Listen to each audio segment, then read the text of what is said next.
to Accelerate Your Wealth, a podcast by Rebecca Robertson, founder and director of Evolution Financial Planning. We hope you enjoy the show, and please feel free to leave us a review. It really does help.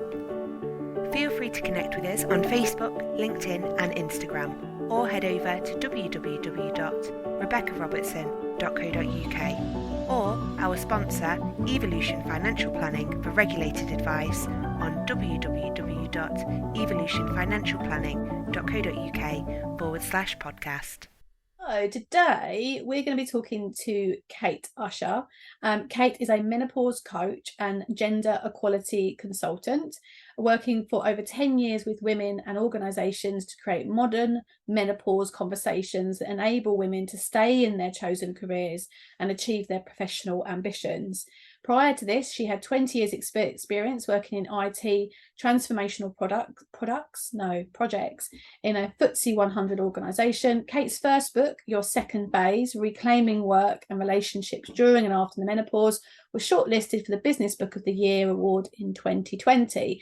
Kate and I are going to be talking about how to get a pay rise in your corporate career, and we're going to be talking about gender equality, what's happening in the workplace. I hope you enjoy. Thank you so much for joining me today, Kate. Oh, you're very welcome. It's a pleasure. Well, I mentioned just while we were chatting that I've got 2 dogs in my office and hopefully they're going to behave. And you mentioned that you've got a dog. So what kind of dog have you got? I have a Sprudel, which is a cross between a poodle and a Springer. And yeah, he's a bit crazy, a bit mad, does a lot of running about. And a Sprudel? That's hilarious. I've not heard that one. It's quite rare. I love it. What's his name? Stanley the Sprudel. I love it. Yeah. Well, I've got a 22-week-old Hungarian Vizsla. Wowzer. He is quite a lot, actually, even by my standards. And you definitely have to be an experienced dog owner to handle this kind of dog. And then my very old 13-year-old Labradoodle, who went to the groomers yesterday and now looks like a very young Labrador. So he looks gorgeous. So yeah, they're hopefully they're going to behave themselves, because the pup likes to get as close to Navas as possible, and Navas doesn't really like him getting that close. So hopefully they behave and don't start barking at each other. And likewise, he's usually pretty quiet, but you just don't know. No, like a postman or something will come and or squirrels in the back garden or something along those lines. Squirrels always make me laugh when people say squirrels, because you know that cartoon where has all the balloons on top of the house and it floats it up, and the dog in it doesn't like squirrels. So my daughter and I ride, and when we're out and about with the horses, obviously you're riding under trees and through bushes and stuff, and there's squirrels everywhere. So quite often the horses spook at squirrels. So in our house, as soon as someone says squirrel, we all shout. So I'm not going to say squirrel. So as you attempted to said the word squirrel, I was laughing to myself because I felt like, should I shout the word squirrel? But maybe not. But there's a little story for you about our crazy family. Anyway, enough about me and my crazy family. Kate, what's your name? Where'd you come from? Let's pretend we're on a blind date with Scylla now. Obviously, I know your name's Kate, but tell me yourself. Okay, so I had a near 20-year career in FTSE 100 organisations. I worked my way up. I was to a global project manager, and I put in big global sort of organisation restructuring, process change and IT system projects, and I managed teams across 4 continents. Wow. Let's give a round of applause, everybody. Thank you. I was made redundant in 2008, and in the middle of the financial crisis, just as I'd had my first child, and I stepped over into the other career, my side hustle that I'd been kind of bringing up alongside as a coach, and I literally felt invincible, and I had another child, and and I was working with women in organisations and coaching them in various aspects of business. And then my menopause hit, and it kind of changed my direction, really. And I had to, for my own survival, start to think about how to manage menopause. And because at that time, nobody was talking about menopause. So I had to do it for me, because nobody was helping me other than me. What I do now is I bring my sort of corporate life alongside my menopause work. But in addition to that, I've always been a very strong feminist. I've always had a real strong belief about women's rights, our role in society, what we should do, how we should have equality and equality of opportunity, really. I've kind of pulled myself into that space more and more as time has gone on. So I sit in this sort of, if you imagine a Venn diagram of corporate, of menopause, of gender equity, and I sit in that space, because what drives me above everything else is we need to see more women in positions of influence, and we need to make sure they continue through their careers and that they don't fall over the varying sort of life stage hurdles, and that they get into those positions of influence. And we need them in organisations, we need them in politics, we need them in our communities, we need them everywhere. Women just need some support in doing so. It sounds like you successfully made the transition from corporate to business owner, which I know for a lot of women in corporate, that's sort of like the golden chalice of the thing to do, so that they can have the income, they can have the life, they can have it all, it's a win-win. So what would you say is your top tip for maybe women that are in corporate listening to this, to make that transition successful? When you're in corporate, a lot of things get done for you, and you can ask other people to do things for you. And no matter how flexible and adaptable you are, you don't recognise the sort of web of support you have around you. When you step outside corporate, you have to be, a Jill of all trades, basically. And you have to be prepared to be more flexible, more adaptable than you have ever been. But by the same token, there comes a point where you have to be prepared to delegate that out. And as you're building up your income and your client base, and there's that strange sort of point, that pivotal point where you need to let go. But you've been so busy holding on that letting go feels really weird. But yeah, so you need to let go probably a bit quicker than you thought you had to, and it feels comfortable. But it's that kind of journey of moving out of the corporate isn't easy, but moving out of the comfort of having all that support around you, to being on your own, to being able to let some of that control go. Okay, great tips, thank you. So for you, could you have stayed in corporate?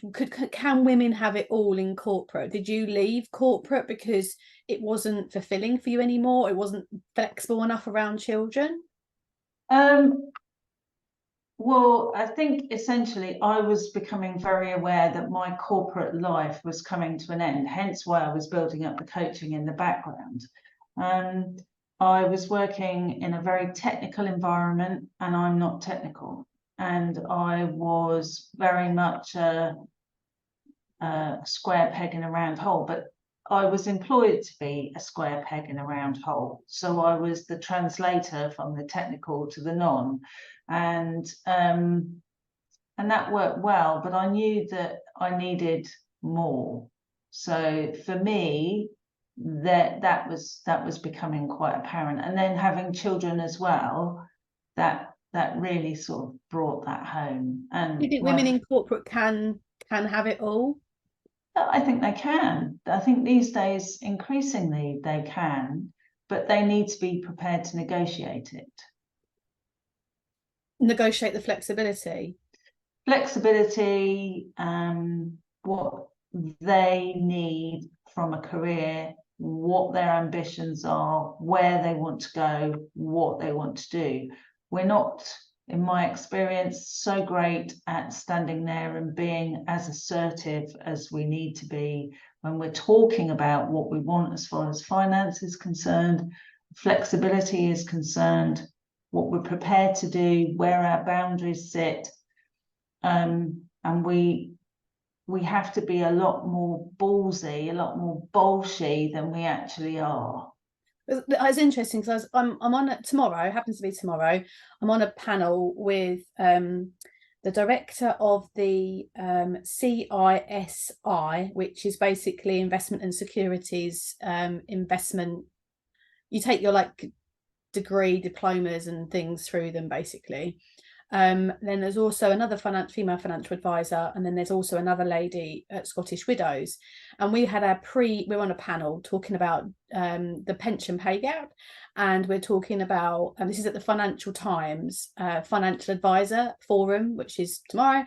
And we're on this panel, and we're also talking about diversity in financial services.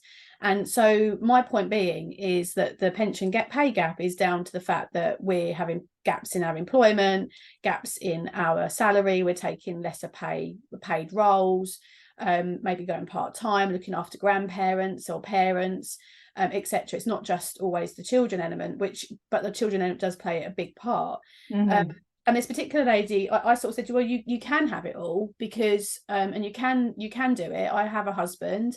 So I'm not saying this is only my experience. I'm not saying you could do it completely. It can be done. I know women that do it who are solo parents. But I have a partner of 23 years, and I've got dogs, cats, horses, kids, all the rest of it, and I still work, and I've got a balance. I take my kids to school, I pick them up. I earn okay. I earn more than the national average salary, so I think that's pretty good considering I don't work 60-70 hour week. And her comment was that yeah, but you're not in corporate. And so that was really telling, because it was quite a large provider she worked for. And I'm not sure financial services, I can't speak for every industry, but I'm not sure that certain corporate environments are the right environment to put your head above the parapet. And I can sort of see why you're talking about being ballsy. But even this female in a senior position was saying, yes, it's possible for you because you're running your own business, you're not in corporate. So for somebody, what would you say to somebody like that? I think, first of all, it does depend what industry you're in, and financial services have a particular issue around about gaining some level of gender parity, and they have done a lot of work on it. And I frequently speak to women in financial services who are struggling, and it is about, but having said all of that, I work with some organisations in financial services, and they are amazing. And they are recognising the phases in women's life. They are saying that we value the skills that you bring to our workplace, and we want you to stay. And we recognise that you are not a man in a skirt, and that you have different requirements, and that we will support you through that. And it is about finding those organisations that value the contribution that women make. I am not going to say that we all need to fight the corner for every woman, because quite frankly, that is exhausting. If you are the only female voice, it's too hard. It feels too hard. Could you sort of start a movement maybe in the company where you could start to put some women together, and that can grow, right? What I know that happened in Open Work. So I'm an appointed representative. Evolution Financial Planning, my limited company, is an appointed representative of £2 Wealth Limited. They're partially owned by the advisors, but they're also owned by one of the largest UK networks called Open Works. And so I went to their conference a couple of weeks ago, it's a female conference. I've never been to a financial services network ran financial services conference. Yes, I've gone to female awards, but that's run by a marketing company. That's not really what I would call in the industry quite so much. because they've got a different view, different perspective. And I spoke to the chairman of Open Works. So we're talking like he ran the whole of one bank, whole of Asia. You know, we're talking a certain level of individual. And I questioned him, and I said, you know, and I asked him some questions around like things that we're talking about. And I said, well, how many women have you got at boardroom level? How many women have you got on your senior executive suite? And he said, yeah, it's not good enough. But what they're trying to do is the males are that those male individuals are actually trying, they're the ones that are leading the conversation. Yeah. You can't do it on your own. No, absolutely not. And I think the big change that we need to encourage, women are doing as much as they can do. They're doing like 80-90% of their 50% of this deal. Men are going to be the next big step change in how we create some level of gender parity. So male allyship is absolutely going to be at the forefront of the next phase of this. We need men to come to the table to drive change. And I'm not surprised by what you're saying. And the step change will be driven by men, because women can only go so far on their own. They need the support of their colleagues. They don't work in isolation. They're not there on their own. They absolutely are surrounded by men, and we absolutely need to bring them along. But there are complex parts to this. So, for instance, if we talk about parenting or we talk about menopause, women don't generally do that on their own. They have a partner, or they have family, or they have friends around them, and they are, or maybe a combination of all three. And those male friends, partners, family are then bringing the stress of what's going on inside the woman's home back into the workplace, but they're also bringing the knowledge and the awareness back into the workplace. And we need to start to recognize the impact on men and incorporate them into this discussion, rather than saying, no, this is a woman's only discussion, we're having this over here. 100% agree with you, 100%. And I feel like one of the comments was made by the director of Open Works, not the chairman, that he wants to move the conversation on to diversity. But a lot of the women were sort of saying, well, no, we want to solve some of, we've had a conversation for a number of years, but have we really made an impact? Have we really made an indent? Why not, can we just solve one problem and then we can diversify? And there was someone that stood up and asked a question, which was someone in her company, the male there, said, well, why can't there be a man's conference? Why has there got to be a female conference? And the fact that we've still got men feeling left out and feeling a bit put out is, I do feel that the conversation needs to move on, but it's not about diversity. It's still about women, but we need men to be part of that conversation. So I'd like to see at that same conference next year, actually a lot of senior level men. And I said to the chairman, will you, that was a bit cheeky, I said they run a business school, which you can train and do coaching and all sorts of things. You know, they've got a director on a big salary, we're talking quite a big corporate company. I said, well, could you not put a training course for your, we're called principals, so when you run a business like I do and I'm a director, we're called principals under the FCA register. Could you not run a leadership for principals on how to encourage and develop their female talent? And he said, yes, we could do that. I'm like, okay, but are you going to do it? I mean, that's just a small, like, little glimmer into like part of my world, but it's great to have these conversations, and it's so refreshing to have these conversations. But it's like, how do you actually start taking some action and doing something about it? Is another level, right? Yeah. So when we start getting into that, we start having to look at the process. But the first place that you look at is your data. Every organization has more data than they can shake a stick at. But the data that we need to look at is the stuff that says, this is how many women join your organization. Is that where you expect it to be?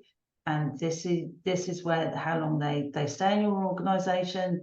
and this is where they stay in your organization, and this is where they leave at varying points. And are they leaving at varying, life phases? So are they leaving at maternity, at the point of maternity leave? Are they leaving at menopause? Are they leaving later than that? Are there touch points at various other parts of our lifeline? Are certain departments more welcoming than others?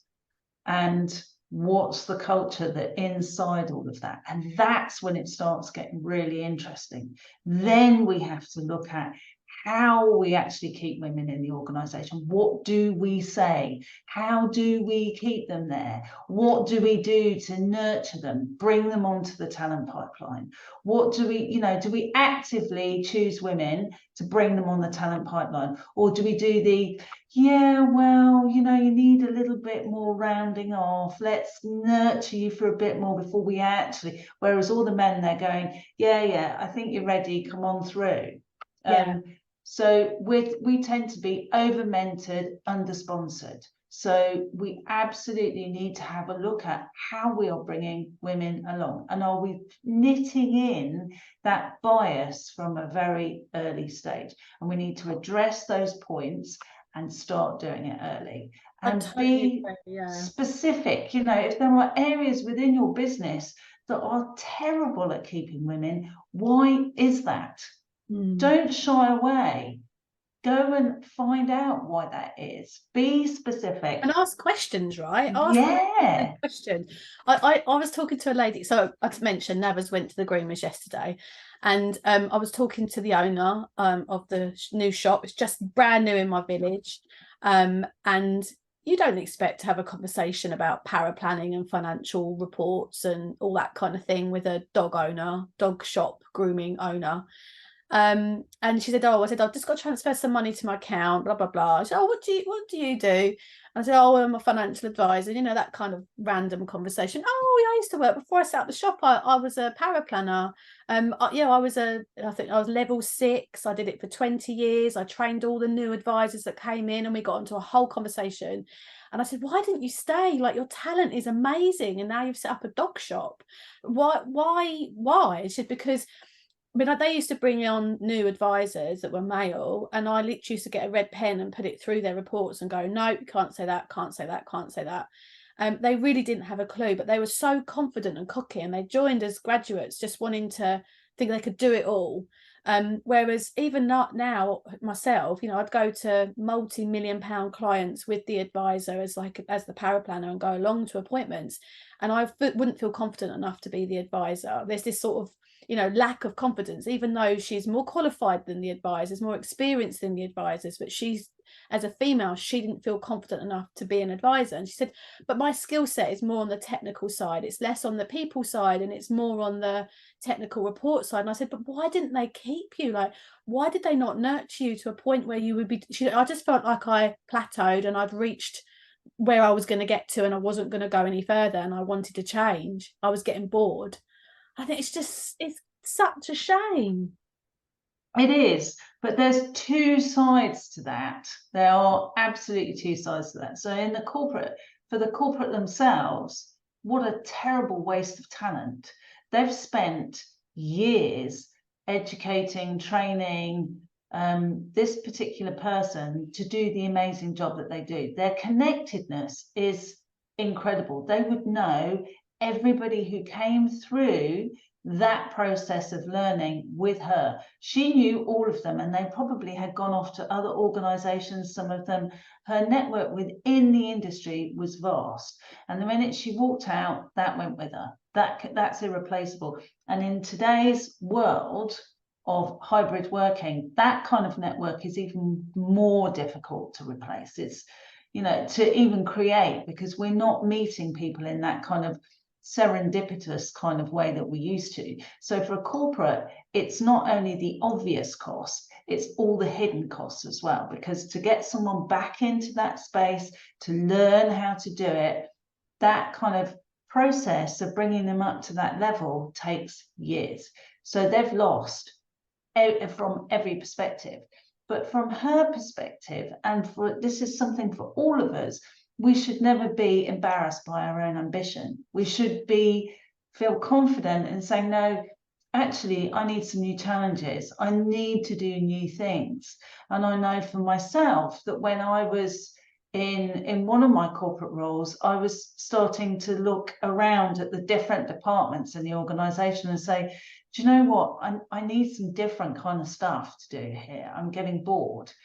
And the corporate was saying, no, we're in these silos. You stay in your lane, and we're happy to just keep you in your lane. But that meant that I left. But you absolutely, and today we are far more aware of it than we were when I was in corporate, that people do transition across functions. They do go to other spaces within an organization and retrain and bring those skills and awareness of how the organization works, because that's the value. That's the value that they're keeping, and people are more aware of that. But we have to be prepared to have those conversations. And we, as women, feel very reluctant to do that. So that was the biggest theme. When I went to the conference, we're talking a room of hundreds of women.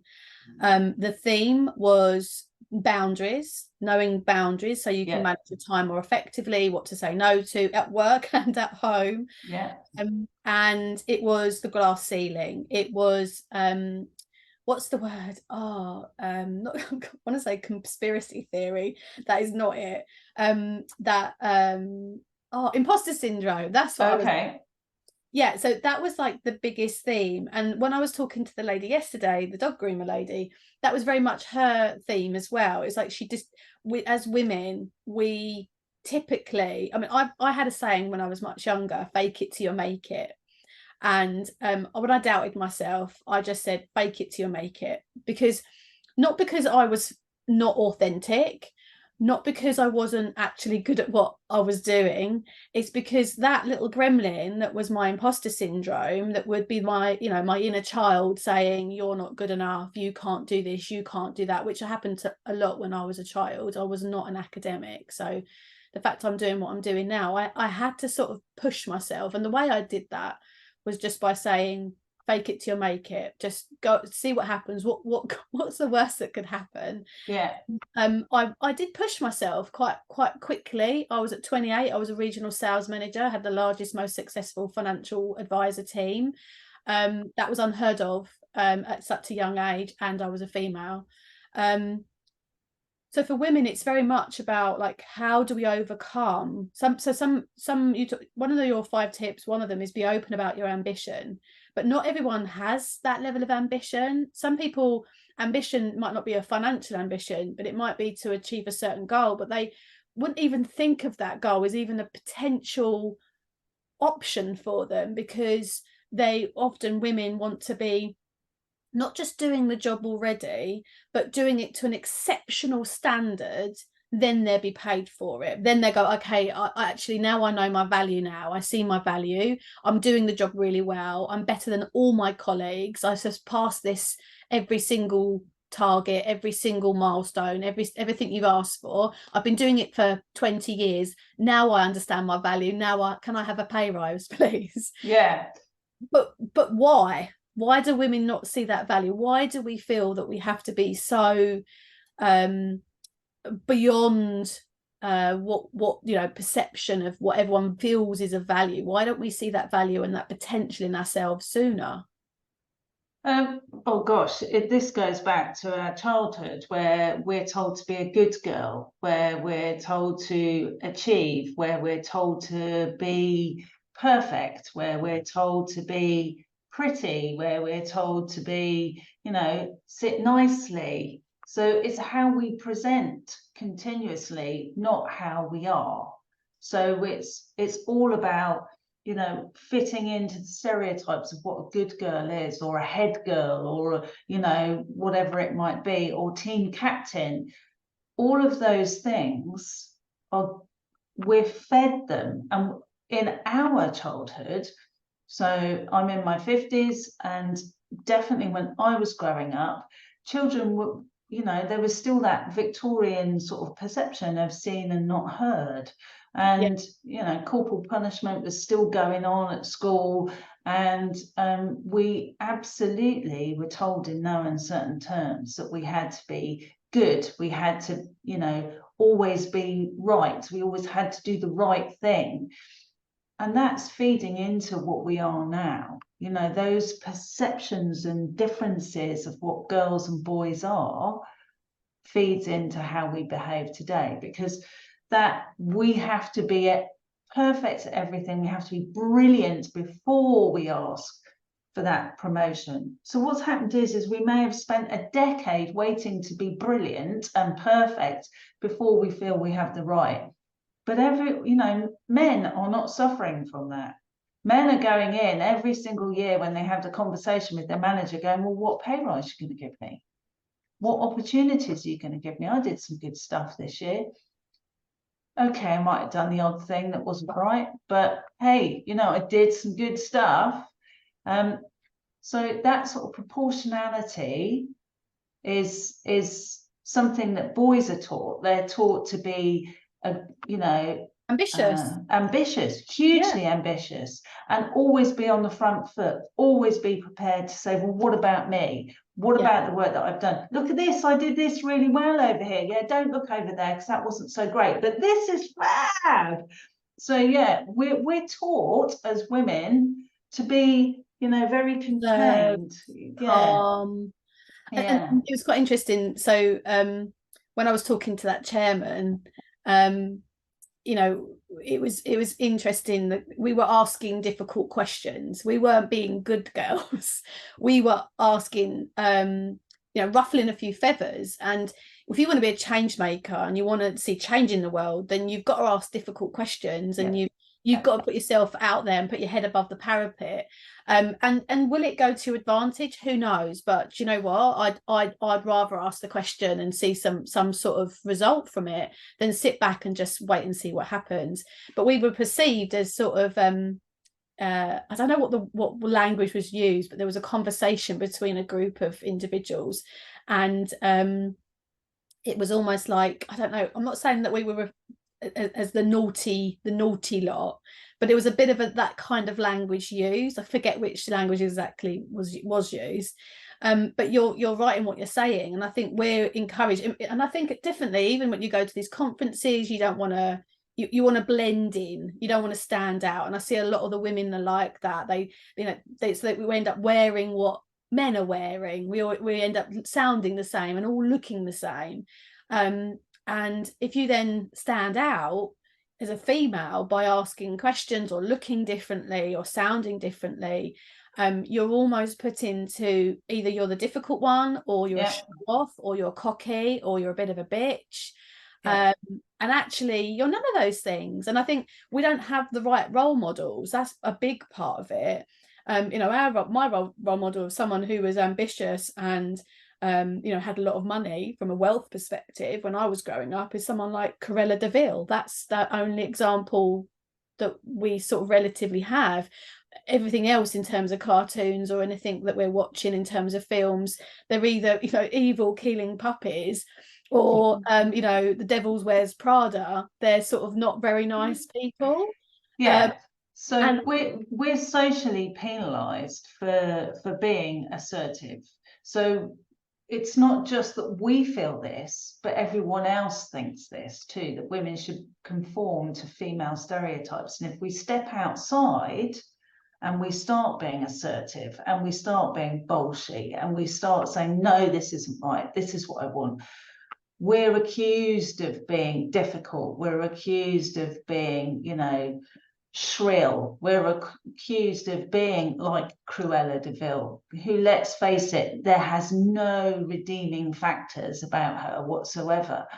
You know, she's single and she's haggard. She's not only is she unpleasant, but she does terrible things. You know, these are horrible. This is a horrible stereotype, but we are all playing to it.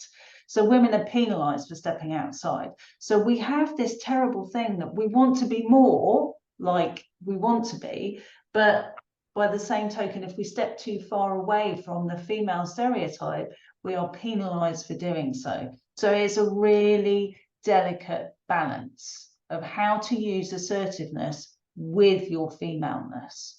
And that's where it gets that's the complexity of this. Without being passive aggressive. Yeah, indeed. Which my husband tells me I'm very good at.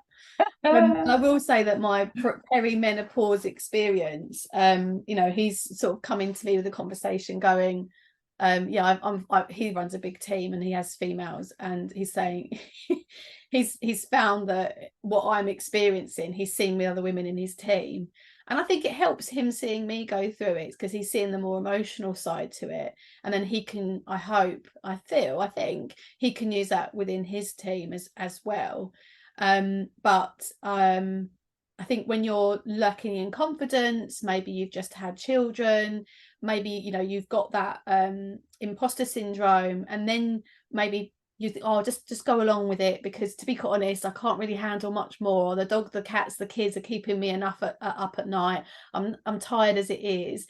You can't then work on your self-confidence. You then can't work on maybe other skill sets, or taking on another project. And there's only so much bandwidth that you've got. And then so as X amount of time ticks along, and then you're perimenopausal or menopausal, which again affects your confidence. Yeah. I had a lady have a go at me in the car park this week. Her little boy was a toddler running around in the car park, and I went to tickle him to stop him from running in front of a car. I didn't touch him because I was quite aware. And then he started doing it again, and I felt really awkward. So I sort of let a giggle out, but I actually wanted to help her. I wanted to say, oh, I'm really sorry you're going through this. And she was so agitated, she started having a go at me, saying, do you think it's funny? And she was being quite aggressive towards me. Now, normal Becky would be like, you're having a bad day, love. I'll let that go over my head and whatever. But because I'm a bit perimenopausal, I won't call myself an anxious person, but I started being paranoid about the fact of my interaction and overthinking it all, going, did I say the right thing? Did I do the right thing? Did I do something wrong? And I started sort of doubting myself. And I think, that I see that happen at work sometimes. I had a client recently that chased me up on something, and I was like, oh my God, I just straight away went into this, I'm not doing a good enough job. And I started to panic a little bit and putting more stress and more pressure on myself at a time where I really need to take the pressure off, right? So I imagine that happens quite a lot. Do you see a lot of women leaving corporate at a certain age? Yeah, absolutely. So we have like key points. So women either don't return from maternity, or when they do return, they come back and work part-time. And how that impacts our salary and, importantly, our pension. And many women sort of say, yeah, well, my husband's earning more than me, so it's my career that has to go. But at that point, we have to have those negotiations. We have to sit down and talk about it. And a role model for that is, oh my gosh, what's her name? Her name is Jane Fraser of Citigroup. She went part-time while she had her kids. She's very public about it. She took her foot off the gas, and the bank basically just said, yeah, okay. And all right, so she was going to be a superstar in the organization, but if she can do it, then we can all do it, quite frankly.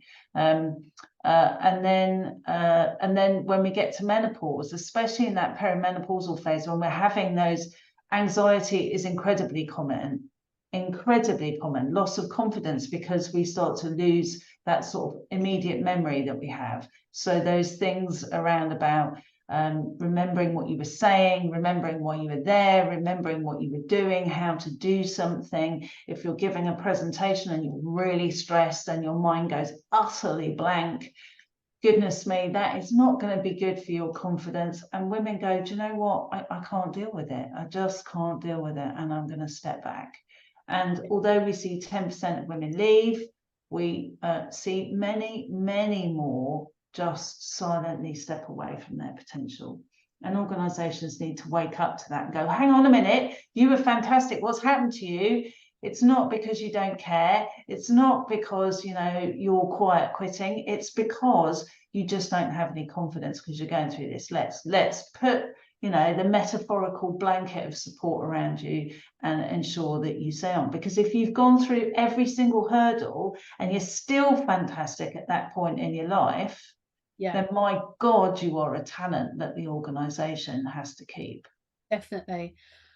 Well, we had 5 top tips to raising your profile to get that promotion and pay rise. And I think we've touched on probably some of them in different ways in so far of this conversation. But to sort of like bring it all together and wrap it up a little bit. Number 1 that you said, this is obviously your list, not mine.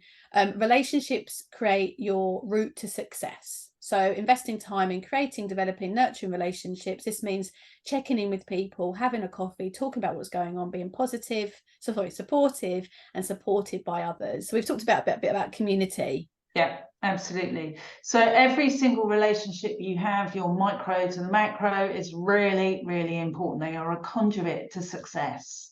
And we think that relationships are super easy to maintain.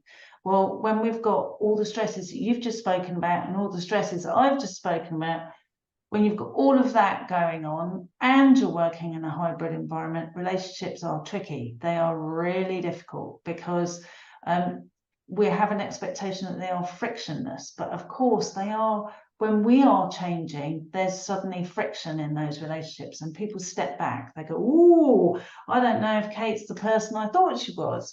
So when that's your sponsor, that is a serious issue. When that's your manager, the month before he decides or she decides whether you're going to get your pay rise or that promotion, or when, you know, talent management sees you bursting into tears in the office for no apparent reason whatsoever, at that point, it becomes an issue. So you need to be managing and looking after those relationships. They're critical. I cannot express this too much. If you are being called into the office, go into the office. Not one day a month, one day a week. At least go in and speak to people, move around. That day is not your day to sit on the phone and in Zooms. It's about, or Teams, it's about building relationships. Great tip. Networking is necessary whilst boozing after work events or golf. Oh, financial services are full of golf events. Oh, I know. Oh, it drives me nuts. I don't like golf. I just want to run, take my horses and gallop across the grass. Like that's what I want to do. Golf at the weekend may not be your thing. Seek out industry networking that fits within your schedule. There are increasing numbers to join. There are connections that can be made, and doors do open. Yeah. So it leads on from the previous point. Networking is your ability to create those relationships outside of your normal working environment. And most industries now, including financial services, have increasing numbers of female networking events.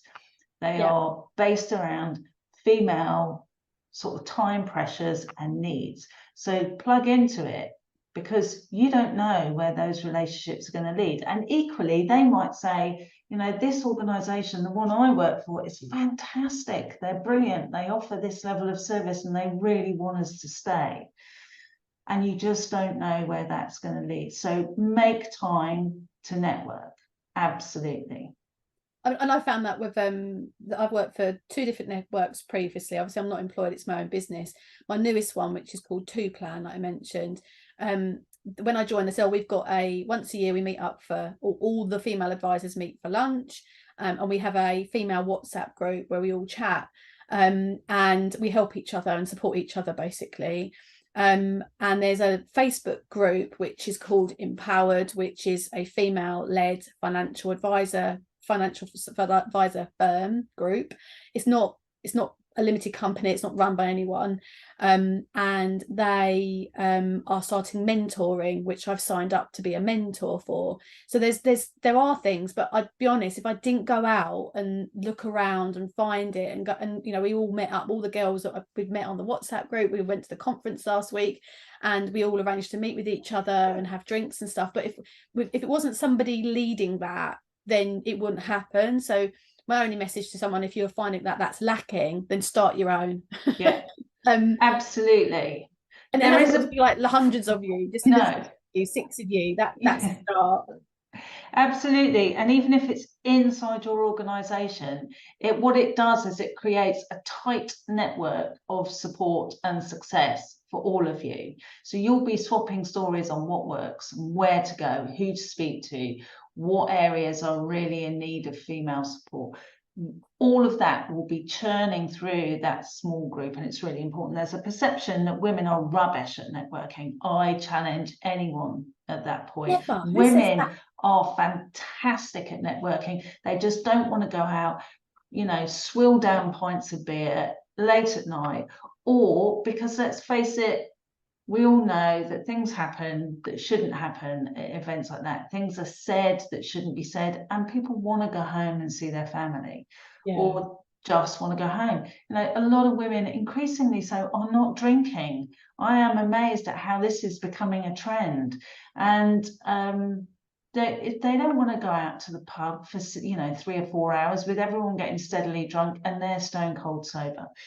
So and people don't want to go to rugby, they don't want to go to football, and they don't want to go to golf. I'm with you on the golf. I hate it. There's a golf course at the back of my house. But yes, so we need to create what works for us, and so plug yourself in. Yeah, that sounds good. And I just want to mention collaboration over competition. I think there are some women who get because we've been in the masculine, we've taught to be like, well, you're either really feminine and soft and nothing, because we've not been taught soft power. And a great advocate for this is a lady called Dr. Joanna Martin, one of many. I've learned about this sort of softer power. My husband would call it more me being passive aggressive, but I'm still working on it. But there are some women that are very much in their masculine, because that's what we've been taught, as we were mentioning earlier on. And so then that competition becomes more of a thing. So then when you bring women together, it doesn't work if you are in an environment, or the vibe of the company, or the network that you're creating has that same level of masculine competition. It doesn't work with women, full stop. So you almost have to have everyone step into it by saying, we're here to support, we're here to mentor and help each other, and ego's left at the door, kind of thing. And that'd be my top tip, because that's where I see it go wrong, very, very wrong, very quickly, when there's too much ego with women in the room. Yeah, I agree. And some of the things behind that as well is it's an either or mentality. There's only one place for a woman, and we've all got to fight for it. And it's almost like, the women in the bikinis in the swimming pool with baked beans in it. The men stand around going, yeah, fight amongst yourselves for the one role that we're going to let you have. Instead of saying, no, sod that. We're going to have 2, 3, 4 roles in this group, and we're all going to get into it, instead of like it's one of us and we're going to have to fight it out to get there. No, definitely. The third tip is, don't be shy about money. Do your homework about salary bands for your role, plus the role that you're aiming for. Aim for the top of your salary band, so that you're not starting from the bottom when you are promoted. So this is a good question. Would you ask people what their salaries are if you don't know what their salary bands are, or should HR give them out bandings? HR should give you the bandings. Absolutely. There's nothing secret in a salary band. But it's a really tricky question. Some organisations, as part of their gender pay gap, are now publishing the sort of salaries that are going on inside their organisation. But you need to, again, it's about ambition for it. So one of the reasons that we get paid less is that women enter in at generally, this is a huge generalisation, enter in at the bottom of a salary band, whereas men often come in, even in post-grad, at the middle to the top end of a salary band. So you've got that delta between our salaries when we start. And because what happens is they are only moving us proportionally through that. So what was your last salary? What's your current salary? So they're moving you again into the bottom section. And whereas that delta at the bottom might be like 2 grand. By the time you've got 10 years in business, it can be 50, 60, 100 grand. So it's baked in continuously. So if you start to aim for the top of your salary band, then you are jumping over that issue. Love it. Good tip. Brilliant. And being shy about money, I think that's something to do with self-confidence. We're also, as a society, we're sort of taught not to talk about money. And so, yeah, definitely get comfortable about talk it through with your friends, your family, to talk about money in all kinds of instances, make it normal, so that when you then talk about your salary, you're doing it in a much more confident way. Be open about your ambition. I think we touched on this quite a bit already. In your half year and yearly review, discuss where you are and your ambitions with your manager. Ask for their advice in how you can achieve them more quickly. That's a great tip. If it is sorry, I'm distracted by the puppy doing, I don't know, chewing something. It is important, if you are given pointers, to visibly act on them, at least one of them. But that's a great tip. Actually ask them, what more could I be doing? Yeah, absolutely. And if they are giving you advice, as I say, take it and do it. Because if they then say, well, I told you that you needed to do X or Y, and you've done none of that, you haven't, then you can't then complain. You have to be able to say, yeah, actually, I did do it. This is what's happened. And if you do it and it doesn't quite work out, go back to them and say, I followed that tip. What is it that I didn't quite do right? Can you help me with this? Perfect. Great tip. And then last of all is mentoring and sponsors, which you mentioned previously, which I had a boss, but I didn't have a mentor. And I think that comes back down to like role models, isn't it? And kind of thing. Find out in your organization has a mentoring or talent program. Speak to someone in HR to find out what you would need to do to get on it. I often find that they're hidden. They're not obvious. People aren't talking about them all the time. They're there, but they're not obvious. Ask who is in it. If for no other reason, to ask what it's like. Again, that's another great way to network and build communities and find out who's in there, definitely. And then you can go and stalk the different mentors on LinkedIn, and go and have a chat with some of the different people that are in the talent program. That's a great tip. Brilliant. Anything to add on that point? I think the idea of a sponsor is a really important one. And you need to be aware of thinking about how you can have a sponsor, because mentors are the people who help you, and you've registered as a mentor in how to progress, how to do the steps it takes to get to where you want to be. And we all know that sponsors are the ones who are talking about us while we're not in the room. So they're the ones going, I think Kate is brilliant, and I think she'd be fantastic at this project, or we need to be looking at promoting Kate in the next 18 months or whatever it is. So they're the ones that you need to be aware of. Who are those people who are going to be speaking about you and have the power to give you opportunity? And make sure that you are showing up and doing what needs to be done so that they are aware of that. It's gamifying the process 100%, but men aren't worrying about that. They're gamifying it all the time. So absolutely get in there and prove that you are the one to be promoted, basically. I wouldn't have gone for the mentoring thing if I hadn't have gone all the way to Birmingham to the other Open Works networking or not conference, which I was 50-50 if I was going to go or not. It's not something I had to go to. It's not compulsory. And I was sitting on a table where it was the business school director and her team were. Had I not been in that place at that point, at that time, I wouldn't have met them and had that conversation, right? I didn't even know it existed because it wasn't part of like our side of the corporate company. It was like, it's quite separate at the moment. And I wouldn't have thought myself as a mentor. Like I'd sort of, I'll do it. I don't mind. And then when it came to the other company that I put myself for mentoring, I said to him, well, I'm not very technical. I'm more of the marketing, business development, client journey, client outcomes, planning stuff. I'm not, you know, oh, what's the ruling on point 612 of the Chartered Act of blah blah blah. That's not me. And so I was putting myself down because I wasn't what's perceived to be perfect in the industry, which is basically you're chartered and you're highly technical. But I'm starting, you know, I'm getting more comfortable with the fact that I have other skill sets, and it's, you know, those skill sets are valued. And who knows what opportunities or other doors it will open. That's not why I'm doing it. I'm doing it to give back to others, to sort of helping hand, so that other women can have a ladder up without the things that I've had to go through, and I'm sure you've gone. Yeah, absolutely. And I think the point that you're making is a really important one.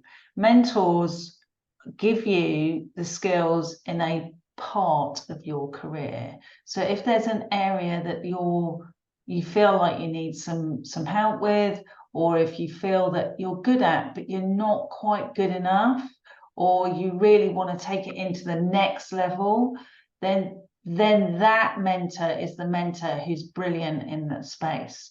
But you might need a different mentor for a different part of your career. So we have to get over the idea that one size fits all. We know it doesn't. So, you know, if you want specific help, find a mentor who's brilliant at it, and then push yourself up through that space. Brilliant tip. Yeah. And I would say that I didn't get confident just on my own.